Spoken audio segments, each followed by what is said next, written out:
ready? Rachel, you good? Oh, yeah. Okay. Can we hear her? We'll be okay. Y'all ready? You good, Wanda? Are we live? Here we go, you guys. All right.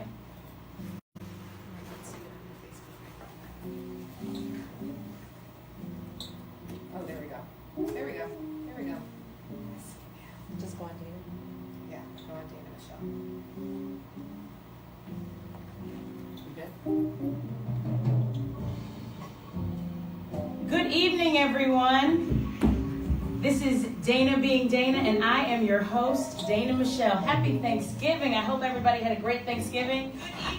I missed everybody, and it was so nice to celebrate. Thanksgiving is one of my favorite holidays because it's a time to celebrate with family. And I'm now here with my doctor family, my medical family.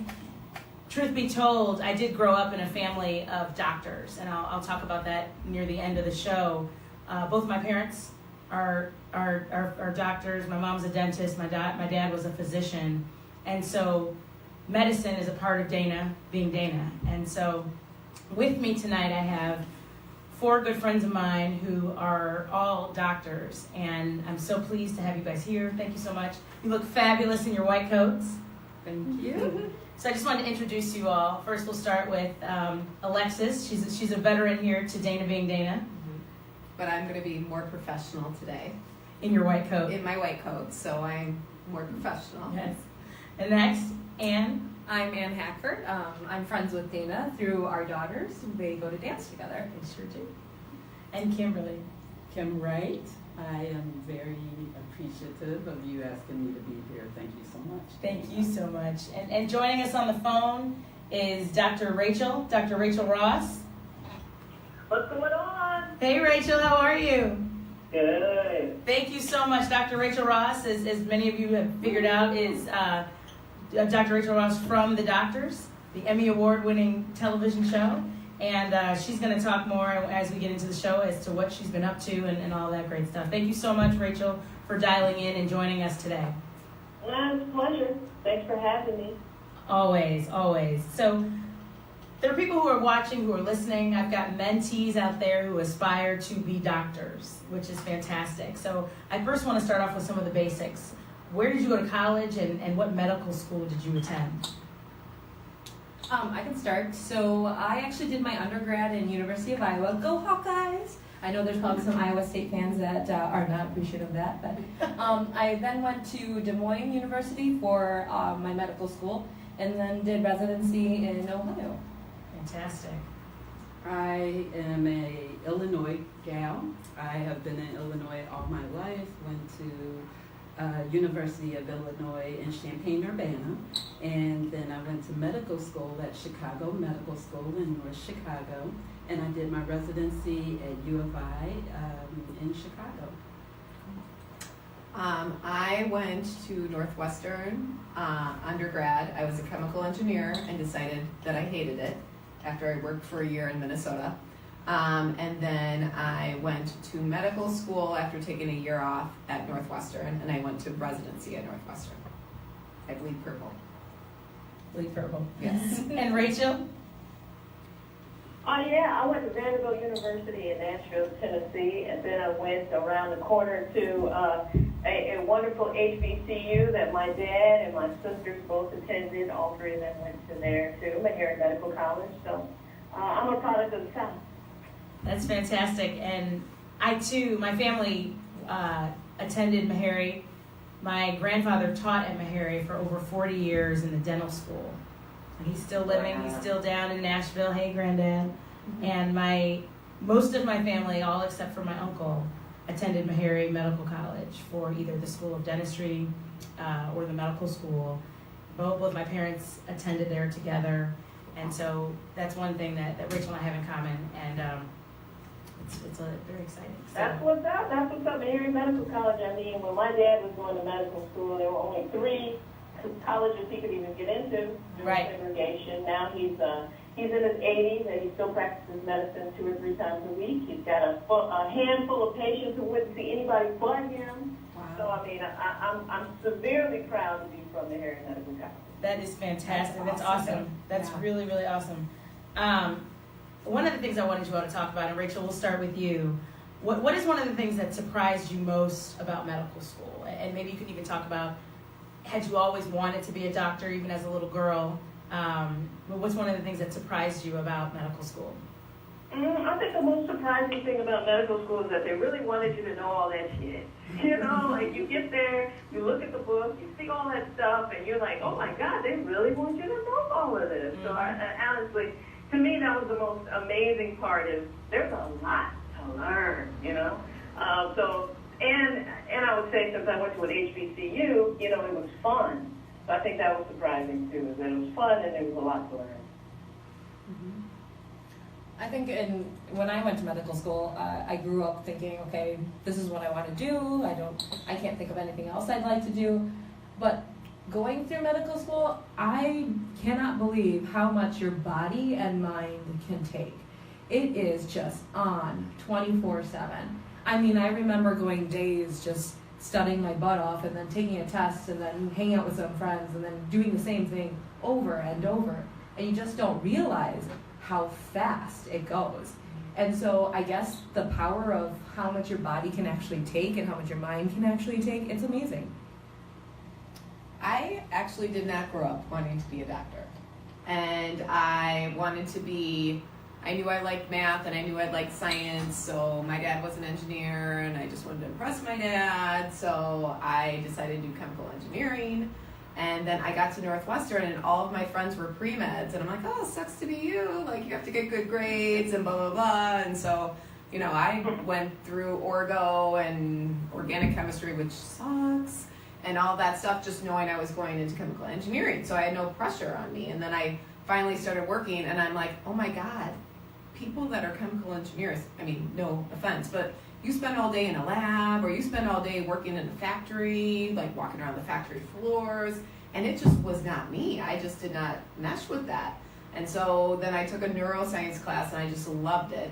And then I went to medical school and I felt like medical school was, I mean, it was hard, but I mean, chemical engineering was hard too, but I felt like, you know, a lot of what you learn in medical school you don't use in medicine. So it was, you know, learning a lot of the things that we learned, it was just kind of like, it was annoying because you had to memorize it and then take tests on it and then rememorize other things. And you're never going to have to remember like the Krebs cycle when you're a practicing physician. Like you just don't have to. You can look it up now. So Law school's the same way. yeah, I'm sure. You just memorize all this stuff and you never use it. So that was medical school for me.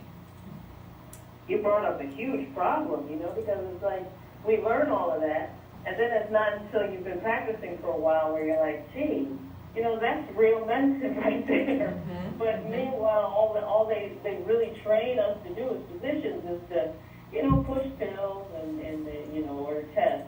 So I think that now medical students are getting more back to the Krebs cycle and more back to, you know, gluconeogenesis and just really relearning all of that stuff that they taught us that we then forgot, and then now we're like, oh, that's the real stuff. Yeah. So I want to talk to you. Do you want to go ahead? Sure. My story is very similar to Alexis. I didn't really grow up necessarily wanting to be a doctor, but I got into college. When I was in college, it was like you have to choose a major in your second year. You have to choose something.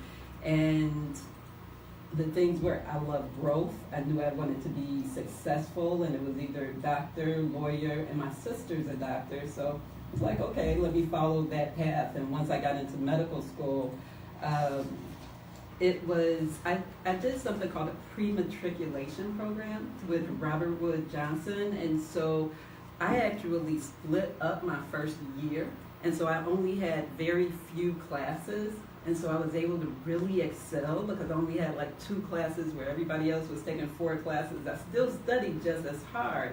And you asked what was so surprising. I think what was really cool was because I only had those classes, I could learn everything about it, and then everybody was coming to me, okay, teach me this, and I could actually be like a leader and help people and share the knowledge, and it was just a good feeling. And I think that not only was necessarily surprising, but it just helped me as I keep going along in life, and it's showed that's something that I really like to do, is teach and help others. One of the things I think is very interesting about being a doctor, similarly to being a lawyer, is that there's so many different aspects to practice, right? And so I want you each to describe your practice, because they're all different in what you do and what you specialize in, what patients go to you for. So Alexis, I want to start with you, but can you describe your practice and tell us primarily what your specialty is? Okay, well, my specialty is that I have no specialty, except I only treat adults. So I am a general internal medicine doctor, so I treat anyone, sometimes I see 16-year-olds, but anyone from 17, I think my oldest patient is like 99 years old. So I treat everybody. So I'm who you see if, you know, you have back pain, you have a yeast infection, you have anything, you know, that's what I do. So that's I love it, and I love my patients, and I've been in practice for about 8-9 years now. So. And you and Ann are in the same practice? So They're twinning it with their identical white coats? So I am an officist, meaning that I don't go into the hospital anymore. I used to spend my weekends in the hospital, which was very hard on my family life, which we'll get into. But now I am only in the office. So when my patients get sick, I send them to the hospital, and Ann takes care of them. And so we talk a lot. Mm-hmm. So I'm a new term. A lot of people don't understand what a hospitalist is. So I'm an internal medicine doctor, just like Alexis. We did the same training. It's just that now physicians can't spend time in the clinic and go to the hospital. During residency, I really enjoyed being in the hospital. I liked that intensity. So I decided to take my career and keep it in the hospital. So we call ourselves hospitalists, but we're basically internal medicine doctors. We also only see adults, and we can take care of 17, 18, as I think I've seen 104 as my oldest. And I love it because we get to see a variety of things, and usually when you get hospitalized, your patients are actually pretty sick. So it's more of an intense type of path, and I like it. So, and you kind of miss the office too. So when we text each other back and forth and get tidbits back and forth from her patients that we see in the hospital. So, but it's a new term. A lot of people don't know what hospitalist is, but it's basically internal medicine doctor. Well, they know now. Yes, they do. Kim? All right, my practice is very different than their practice. I actually am an obstetrician gynecologist, and I've been out of residency for the last 15 years. When I first started practicing, I was brought to Naperville with a wonderful practice, and I worked there for 5 years. And then I wanted to grow and went to another practice for 5 years. And although the practice was absolutely fine, I had this thing where it seemed like I wanted to do things differently. And Dr. Rachel mentioned about how, we give pills and we give these different things. And in medical school, they kind of teach us to read the book. And we read the book and do exactly what it says. Somebody has constipation, we give them medication for that. And somebody has anxiety, we give them medication for that. And, right, she knows what I'm talking about. And I realized that, yeah, it's like a cookbook, and like everyone is the same, but when I was practicing, I realized when you talk to people, you learn stuff about them, and really you need to treat the underlying causes of what's going on with them.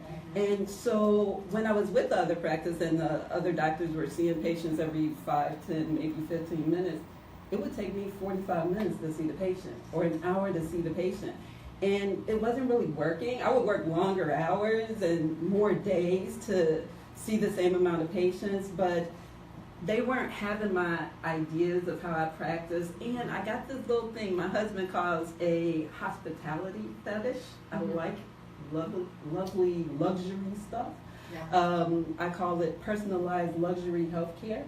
And the practice that I was with, they refused to put a chandelier in the entranceway, which I don't necessarily blame them. Yeah. However, that's something that I wanted. Yeah. So Absolutely. I had to build my own practice. So I built my own practice, and I do a lot of, I do practice obstetrics and gynecology. I am a concierge physician, and I do practice more holistic, treating underlying causes, some alternative medicine. That is why I am so excited that Dr. Rachel is on the line right now, because I know, and I'm not going to steal her thunder, I know she's a sexologist, and that is so important in all of our lives, because that relationship and that connection that you have with other people, it really treats things that underline you. That's a part of being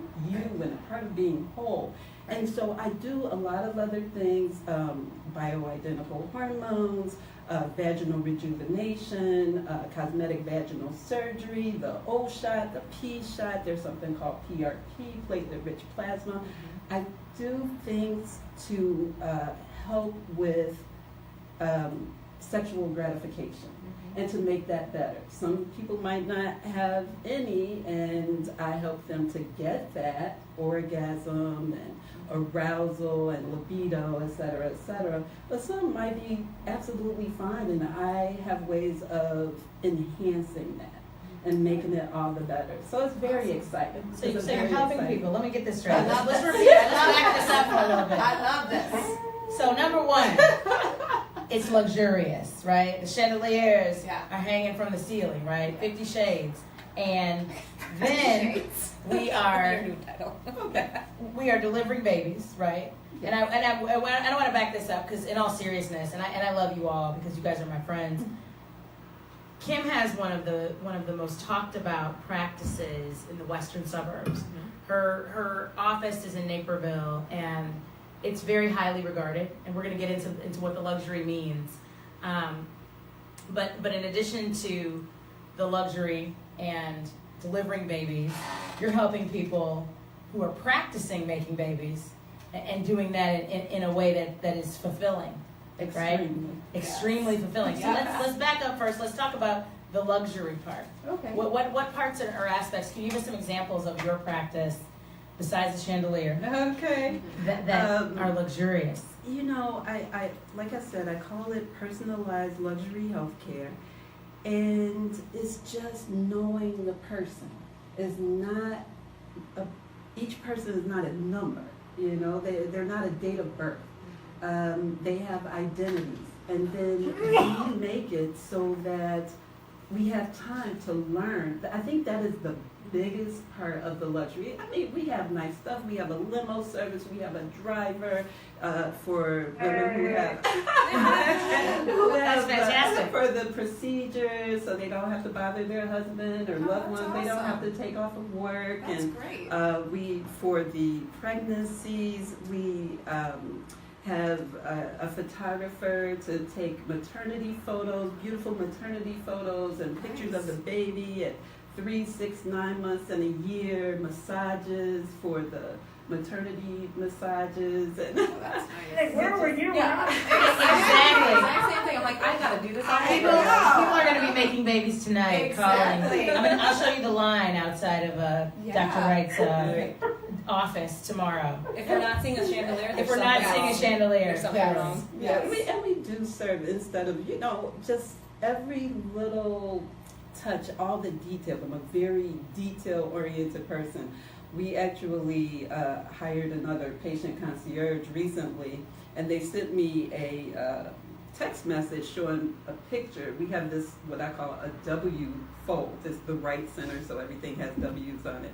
And she had did her first W fold. So every hour on the hour, they go into the bathroom and just make sure that that fold is on the toilet paper. You know, it's more to just make sure that the that the bathroom is clean and they have nice smelling things. And we do serve wine and wine glasses, Rewind. water and wine glasses. So Pregnancy. it's just looking at every little detail. That's Well, awesome. let me just say this. That Uh-oh. anybody who is practicing like this in Illinois Yes. is absolutely absolutely amazing. Illinois is one of the highest malpractice insurances for OB-GYNs. And you have come up with this model where you're not only pampering people, but you're making a living off of it. You're living outside of the box. You're practicing medicine in your own way, shape, or form, and making. Hats off to you. Yes, it is. Absolutely. Cheers to you. Cheers. And I actually think, one of the things I think is special about all of you guys is that you have a fantastic bedside manner. Not that I've experienced it personally, Yes. but I think that you all are just so caring. And I watch you, and we'll get into the dynamics of what makes them so multifaceted. But in addition to being wives and mothers, you have such a great connection with your patients, and they all love you. And I know that for a fact, which is what makes you guys the awesome doctors that you are. Because it's not just the number, it's not just the service, it's the connection. It's reassuring people in some of their most vulnerable moments, at some of their most vulnerable times, that you're there for them, you understand their needs, you're connecting with them, and you're not just waiting for your lunch break or, to update your Facebook status. You really do care about who they are and what their issues are. And can we you said something that was just right to the point. When you're talking about luxury medicine and you put that word time. Now, that is a luxury because as physicians who aren't in that type of practice, we're actually limited by the time that we spend with our patients. Right. And that in itself is the biggest luxury. If you could have the time to spend with your patients, Right. open up and learn their story, there's Right. so much more there. Right. And that is, when you said that, I was like, that is the luxury. And that's why I opened up with that, because that is the main thing that we have, is that we can make that connection with the patient and learn about them. And it's not just the disease or the case or the symptom. Right. It's a person who Right. has that, and then you're able to treat the person as a whole. Right. And everything is interconnected. It's amazing. It's amazing how everything that the person feels, like if they have constipation, you ask them, like, how long have you had it? I've had this for 3 years and nobody ever could figure out. I had all these different tests, blah, blah, blah. And you ask them, what happened 3 years ago? They went through a divorce. Their mom died. Something happened. And then you start to get to what's going on and you can treat the underlying cause. It's an amazing thing to have time with the patients. And so that's why I started off with, somebody opening the door, valet, all that is cool. Right. But to have that time and that connection, it is so important. Yeah, Thank definitely. you for realizing And that. I appreciate it. I think that Anne has it the worst because you don't know your patients. Because I feel like I have a lot of time with my patients. I know them. Like, I know everything they've gone through. I know about their mom. I know about what happened to them 10 years ago. So I can see them for 20 minutes and get them. They'd be like, what happened to me 3 years ago happened again. And I get it because I know them. But you don't, you go in and you take care of the people that you don't know, So when I was working and doing what you did, it was so hard for me because you have a list of all these people to see by the end of the day, and they're super sick because they're in the hospital, and it's hard. It's hard to get to know everything. It's like, what can I help you with today? You're here for this, and I'm sorry I can't help you with your back pain that you've had for 10 years, but you're here for another issue. So But I just think thank it's hard. God for a good hospitalist. Yeah. Let me tell you, you guys make our lives as practitioners much Totally. easier. Totally. Thank you for saying that. Thank you. You do not realize Dealing sometimes we with get families, unappreciated. It is hard. to you. It is Cheers to the hard. hospitalist. It is so hard To being the a hospitalist. I have Yes. 14 coworkers that are 13 counting me. Yeah. They would love you right now because we work our butt off They work for their butt for off. our patients, Yeah. and they would just love to Yeah. hear that you guys appreciate them. So And I what do do. appreciate them. I always appreciate my customers. Dr. Rachel, I want to turn to you now. I think out of everybody, I think people know your practice the most from being on the doctors, and are you still practicing? You have your practices in Gary with your family, correct? Yeah, I'm really enjoying listening to the ladies and hearing about the different ways people are practicing medicine, pretty much around the country. And particularly, Dr. Wright, when I gave birth, it was interesting. Well, they didn't even have any warm water at the hospital I was at, and this was just a year and a half ago. So, I mean, to hear this luxurious situation unfolding in front of me, I'm just like salivating here. But also, I'm salivating at the concept, because I think doctors have kind of put themselves in this box right now where we're not really all that respected. We're not really doing a whole lot more than pushing medication. We're not doing much more than reiterating what it is that somebody else told us is true, that some drug company paid a bunch of money to tell us was right. And so I found myself really getting disgruntled at this, right? So here I am. I don't practice luxury medicine. I practice, medicine for the people. I'm like a people person.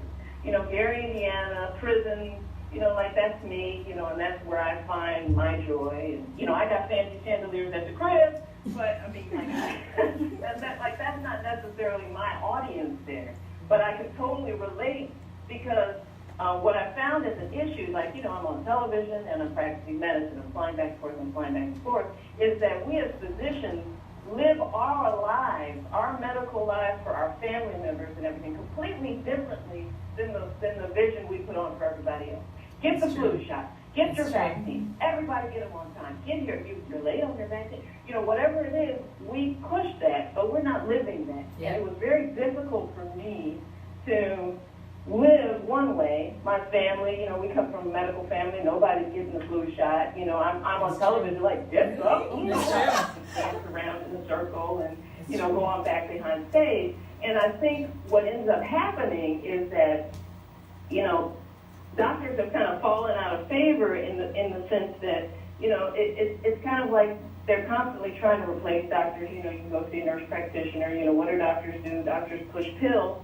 But I think what's happened is we've gotten very far away from doing what you're doing, Dr. Wright, which is functional medicine, treating everybody completely different. Everybody's got a different genetic DNA situation going on, and what does that mean for an individual? And I think that once we as physicians kind of rise back up and get a spine and say, well, look, I understand that the insurance companies run things. I understand that the drug companies run things, but, we have the knowledge and we have the audience that I think that's when medicine is going to start to make a turn back around where doctors can go home at the end of the day and feel good, and relax and not worry about what happened during the day and not have piles of paperwork to sort through. And so what I found is that practicing medicine in a small town of Gary, Indiana with my family, I've been there, since I finished residency. I was practicing in Gary, Indiana, and I was going back and forth doing this show in Hollywood. So it was interesting, glitz and glamour, then going back to Gary, Indiana, where it's just me and my family, and we're trying to combat the chronic illness and disease of the town. And to go back and forth, there was so much that I just couldn't wrap my head around, and it just became an uncomfortable situation for me, right? So I remember certain times where I'd be sitting on stage, and there's comments that come through, and they look at me because we all talk backstage, I know how one person feels about something, they know how the other, and then they look at me to see how I'm going to handle it now that the camera's on me, right?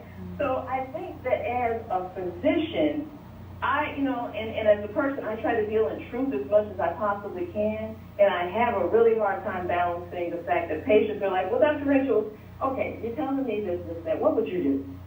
And I think that that's a more realistic way to practice medicine as well.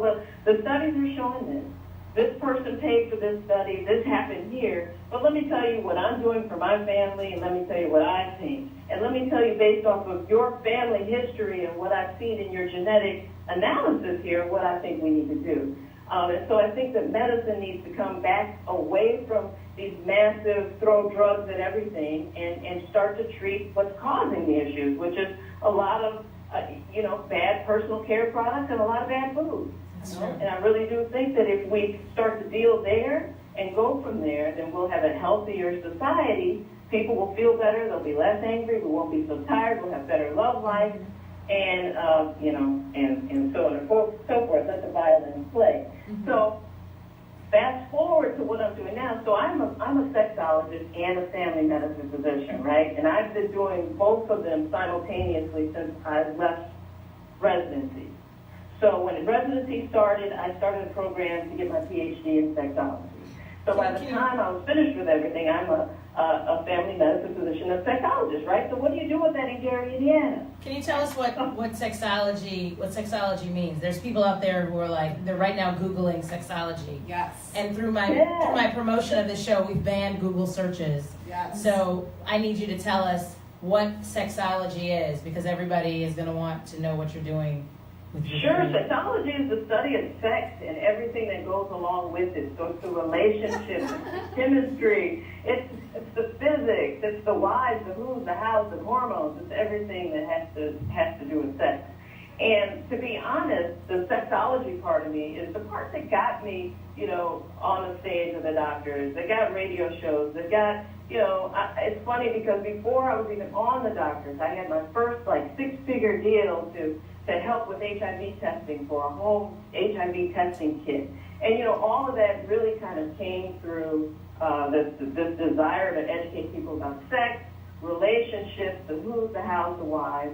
I mean, so sexology to me is kind of like the base of everything that I do, but on a daily basis, in the practice, it's basic family medicine. It's how's your grandma doing? Is she feeling better now? It's babies. It's my oldest patient is 96. So commuting back and forth between Gary, Indiana, and everything else is kind of where my heart is. And so what I'm finding now is I'm at this point where, Dr. Wright has it down to science. She has figured out how to make medicine work for her.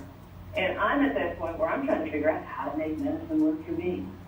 So I love meeting you and love hearing your story because it's just so fascinating that you took what you love, what's important to you, that whole taking care of people, finding the root of the issues and evolving from that. I mean, man, that's badass.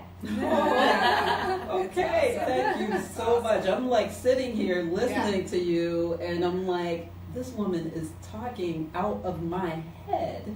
I told you both reminded me of each other. I was like, absolutely. Oh my goodness, she is talking out of my head, and I am just, I admire you anyway. I don't know if this is actually appropriate, but me and my husband were talking about you earlier tonight, and he was saying how he used to listen to you on the McClendon Report on WVON, and me being someone who a self-proclaimed workaholic and working all the time, I don't know. They were just telling me earlier today about things in the media going on, and I was like, who's that? Who's that? She doesn't know who Matt Lauer is. Sorry, guys. She does not know who Matt Lauer is. That's a great point, but I do want to talk about Matt Lauer and his naughty ways. Yeah. But go ahead. But I just want to say to Dr. Rachel, oh my goodness, what a powerful woman to actually use your own brain and your own mind and, like you said, break outside of that box and do what you know is right. I love that. I love you. I know I haven't met you, but oh my goodness, I love you because the world, the healthcare, medicine has really been institutionalized, and just like Dr. Ann said, it's difficult to be able to spend that time with the patient when they're making you see 10 patients an hour. The institution is like, you got to do it this way. And for you to say, no, I'm not, is not easy. And Dr. Rachel said it won't change until we doctors get a spine. But I also feel like there has to be some of us that still work inside that box. So I'm going to be a little controversial here. I do try to figure out what the root of the problem is within the time frame. I do believe in the flu vaccine. I do believe in vaccines. So there's different ways of doctoring. And I think that functional medicine, I've had a couple of my patients see functional medicine doctors. And it's great, but then they're hit with a $700 bill and they test all these antibodies, say you're gonna get type 1 diabetes in 10 years. I'm like, where is the data from that? So functional medicine is a very interesting thing that hasn't been totally proven, and I'm not saying it's totally wrong. I think that there still has to be some data, but a lot of it, for everybody to go see a functional medicine doctor, I work in a very small town. I mean, my patients can afford that. So I need to work with the people that, they can't afford to see, like a functional medicine doctor, and they need help themselves. So just to have someone that works within this box. I think you're working under the assumption that all functional medicine doctors are really. I am not. I'm saying that there has to be, there's a fine line. So, there is a lot of things about science that hasn't been proven, and obviously a lot of the trials have to have a lot of money and has to be drug sponsored. So, for instance, like low dose. You think that drugs, that clinical trials have to be drug sponsored? No. What I'm saying is something like low dose naltrexone, which is a new thing. Mm-hmm. There's nobody that is paying for that because, or studies on it, because they won't make any money off of it. So a lot of the new medicines have to be, it's pharmaceutical sponsored. So that's why I don't think it has to be, but I'm just saying some things it's very hard to prove. So, but Doc, that's kind of like the same company that makes your airplane goes ahead and makes the rules and does the studies on the airplane. I get it. I totally get it. But can you show me with a number of patients that show that it's actually true that this medication is going to help my patient? Absolutely. Well, I think- Dr. Wait, Leslie. how many Yeah, patients do you, for what? For what, low dose Let's say- naltrexone? I'm not sure. No, but like- with that one, but for let's say bioidentical hormones Okay. and pelleting. Now there are studies that the pharmaceutical companies have done that show certain things, but there are studies in Europe and Sweden. I have had so many patients come to me in the last 10 years wanting bioidenticals, and I'm like, well, that's not what they say in the book. And, Right. I and, get it that. sounds like it's but there are many studies, and once I started looking into it, and I finally really researched and found bioidentical hormones that has been researched and been used, pelleting that has been used since 1939. Right. The studies are there, and it does. They prove, are there, but they're not powered to what we would say. Absolutely, they are. So, Absolutely, they are. I They're just not put I don't have a because problem of with the bioidentical hormones. I don't have a problem with bioidentical. And for my patients that like nothing else has worked, I always try to help them. But I would say, you have to be in the box sometimes to help. There's a caution. There's a caution, And I have two patients. different worlds. Yeah, I have patients that are like, "Why are you giving me this thyroid medication? I read on a website it's going to kill me." And I'm like, "Well, who's on this website?" So I think there's a lot of this Dr. Google and things like that. And yes, I think there's a very fine line. It's not all black and white. And I always say that it's not all black and white. There's a lot of gray, but you have to use that's why caution. we all are up here so that we can all Yes. have different Yes. ideas That's as to right. what the perfect practice would be, Yes. what the That's perfect right. And- medicine combination is. Right. And, There's a ton of issues that I think we can talk about. Right. And we've got some audience members who have requested some things that they want you guys to Okay. talk about and give us some opinions on, which I think will be great. One of the things that's near and dear to my heart, personally, is the topic of fibroids, because I do have fibroids. I discovered I had fibroids when I was pregnant with my first child, my son, because I couldn't go to the bathroom. And I went to the hospital. I was about 6 to 7 weeks pregnant. And what it was is that I had 2 fibroids that were squeezing my bladder. And my insensitive, non-chandelier having ultrasound technician was like, "Did you know you had fibroids?" And I was like, "No." And that's when I found out about it. But statistically, 80% of black women will be diagnosed with fibroids by the age of 50. Reproductive issues are not typically something that we talk about. And particularly, one thing I appreciate about this panel is that you guys are all mothers and you guys are all physicians. And so I think that that's remarkable, and we'll talk about in the end about how you managed to balance all of that. But a good friend of mine created a documentary.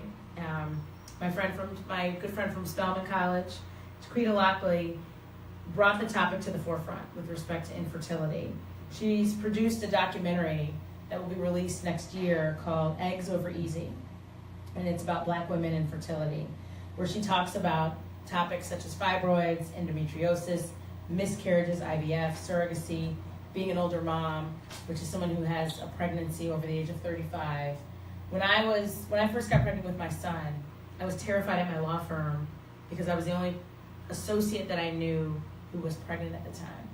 And I was 27 when I got pregnant, and it was remarkable to me that so many people came to me and they were like, it's so good that you got pregnant and that you didn't wait, because so many people wait. And so we're gonna post the clip of Eggs Over Easy, because I think it's a fantastic documentary, produced by my Spelman sister, narrated by another Spelman sister of mine, Keisha Knight Pulliam from The Cosby Show. It's a fantastic video, and it talks about so many issues with respect to infertility and fibroids and so many different other issues. You guys have all seen the clip. Do you guys want to just mention or talk about your reactions to that and what you've come across in your own practice with respect to infertility? Because I don't think it's necessarily just a racial issue. Many people are waiting in life to have kids, to have babies. And when they do, for whatever reason, they find themselves struggling to conceive. What I thought was great about her trailer for the documentary is that she actually interviewed women on all sides of it. You know, women who had decided not to go through with it, who are trying to come to terms with the fact that, quote, their time has passed and they don't have any kids right now, versus women who, you know, everyone told them, you know, just relax, just be, you know, stress will make it more difficult, so just go ahead and relax, it'll happen.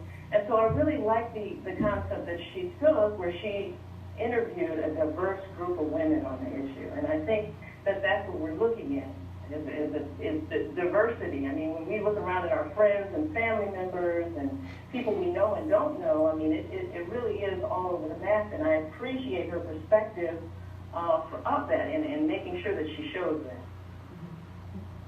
I think go ahead. I was just going to say that Dr. Rachel has a very good point about how difficult it is when you really, really, really want a baby, and every month you get your period. It's very mentally damaging and challenging because you've put your whole life into this, especially when you're going through infertility. And what she mentioned was that one of the things that we'll tell, or doctors or other people will say, you just need to relax. And we all know that people have gone through all kinds of infertility for years, and then they adopt a baby, and then they get pregnant, right? Yeah. And when you say that, relax, that is just the hardest thing to do, because now they told me to relax, but I can't relax. Right. And that's what I need to do. And Right. that just is a vicious cycle, and it makes it all the more worse. So Right. it is very difficult. Right. And Chiquita's she's following us on social media. Thank you so much for sharing. I cannot wait to have you come in on the show and talk about your documentary. I think it's such a powerful thing that you're doing. She was talking about how it can be such an incredibly draining process because it's so much energy, so much time, emotion, and money, quite frankly. It can be a very expensive process to go through the conception. The conception And I'm process. glad the conversation continues, because I think, you know, we've been all over the place. What is it? Is it our relaxers? Is it this? Is it that? And I think when we keep the conversation going, you know, we can continue to see that our personal care products, our food choices, and you know, whatever else it is, you know, continue the discussion and continuing pushing for funding for studies as to figuring out, well, why is it? Why is it? Yeah. One of the things I'd like to do now, and this is something that we typically don't do at Intellectual Radio, Once again, you're watching Dana Being Dana, an iHeart radio station, intellectualradio.com. We're going to take clothes off. And what I'd like for my friends to do, including you, Rachel, take off your white coat. Is Rachel wearing her white coat? She probably is. Are you, Rachel? Fess up. Are you wearing your white She's coat? totally wearing, Rachel, she's totally wearing her white coat. I've got on my hair. Do we have any Florida-based music that we could play while we're taking off our white coats? I'm just joking. You want us to sing? We could start singing. I can't do this, but I'm We're gonna the try. singles. We're the singles. No, but I've asked my friends to take off their white coats because I don't see them as doctors. I see them as my friends. And we connect. And it's funny. All of us have connected because of our kids. Right. And we didn't meet because we were on some medical malpractice panel or conference. We met through family. And I want you guys to talk about, because I think you guys, in many ways, you're all moms. You guys all have babies, you all have kids. I want you to talk about how Hold up, ladies. I must say, you all look so beautiful. I'm looking now. Aw, you're beautiful. You're beautiful, Rachel. I want to see you on stage. Seriously. I thought I was gonna see you. I was like, oh my gosh. I'm in the kitchen looking like a mom. Fabulous. You look beautiful. Thank you. Thank you. But I want you guys all to talk about how you balance work and your personal life, because you guys are fantastic at what you do. And I had a boss once. That's Horrible Bosses is going to be another show on Dana Being Dana. This is the boss I know. Yes. Yes. The Dragon Lady. Dragon But lady. I had somebody tell me once that you couldn't be a good mother and you couldn't be a good lawyer and be successful at both. Ooh. what? Yeah, that's a whole other show. But I want you guys to talk about how you balance your work and your personal life. Who is your support system? I think you embrace being imperfect, because if you try to be perfect, you fail. So I think, for me, I just rely on my community to help me. I've got a nanny that works for me part-time. She helps me on the weekends. I have a husband that works from home. I've got a great community that helps me. And my house doesn't have to be clean all the time. My kids aren't straight A students and in 4 sports at a time. It's like you just have to embrace not having the perfect life. I have 3 kids, I work full time, and it is what it is. I could go on for days on this topic. But I guess I have to first say thank you to my husband, because I think he is my ultimate support. He's been there since I started. I actually married a little bit against the grain. I am Indian, and I did kind of go against, I love you, Mom and Dad, but I kind of went against them and married an American. And he actually stuck through it from day one and through med school and everything, and he was there for me. So I think the support I got from him was first and foremost why I think I can be a mom and still work. And then obviously my parents help out as well. But I think, as you said, we have to accept that we're imperfect. And I think we also have to accept that we need help. You can't, everybody thinks these doctors are perfect. They can do everything, and they get to do everything perfectly. But I'll be first and foremost, I try to do Pinterest stuff, I can't. I try to do all of my kids' activities, and I just can't do it. No. And you have to accept that. You have to accept that, it's okay. You don't have to be perfect. Yes. And I think once you realize that, you can move forward and you can succeed in what you do. And you can be a mom and be fully a mom. Because you don't have to be a perfect mom. Right. I don't think there is such a thing as a perfect mom. Right. Mrs. Cleaver. Well, okay, so you say there's not a perfect mom. I am definitely not the perfect mom. I actually, all my life, I will say I never wanted children. Never wanted children. But I had the most wonderful man in my life. And he always wanted 4 children. I wanted none. So the agreement was that I would have 1 child. And what happened? What happened, Kim? So, lo and behold, when I was doing the ultrasound on myself, and I saw two babies. Under the chandelier. Under the chandelier. Really? Oh my God. I cannot believe that I have She two has children. twins. And the agreement was that he would do 70%, I would do 30%. He does do like 95.8%. And I feel so. I am a self-proclaimed workaholic, but there might not be like. I'm definitely not the perfect mother. You guys are way ahead and way No. better than I am, than what I do. I love You guys are my all- children. They're awesome children, but I think I'm cheating because I have the perfect dad. He does That's awesome. everything. He That's is awesome. really, really awesome. So you said a support system. Yeah. I have a great support system. I think That's you all great. do, and I think that's so important. I know all of your spouses, and I think they're all fantastic, and I really just appreciate that. Plus, I think it's important, particularly as a professional, to have the support of other women who are out there doing what you're doing, because we all hold each other up and support each other, which is fantastic. I see you at ballet. Yeah, and can I just say something for these stay-at-home moms? God bless you, Yes. because as a hospitalist, I do have a week off where I am fully just a mom, Just a mom. and I don't know It's how hard. they do that. 365 days a year. So stay-at-home moms, I mean, you guys have something going for you. I mean, I truly am jealous at times. I'm not gonna Yes, I'm jealous sometimes. lie. Yeah, Yeah. definitely. I love it. You know, I have a whole village. You know, I have a little one. She's not even 2 yet, and so So cute.